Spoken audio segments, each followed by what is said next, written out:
السلام عليكم ورحمة الله وبركاته.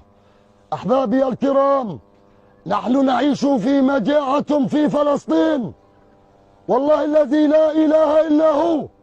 كان يأتي على النبي صلى الله عليه وسلم الأسودان التمر والماء، ولا يوجد في بيت النبي صلى الله عليه وسلم إلا الأسودان التمر والماء.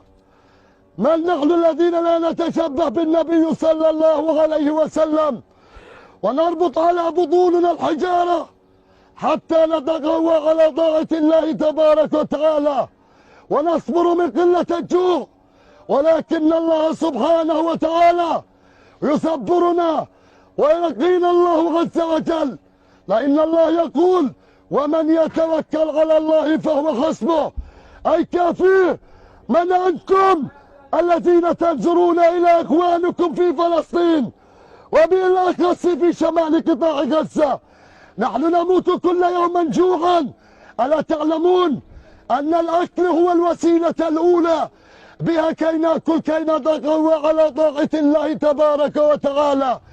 يحاربوننا في الجوع كي لا نتقوى على طاعة الله عز وجل.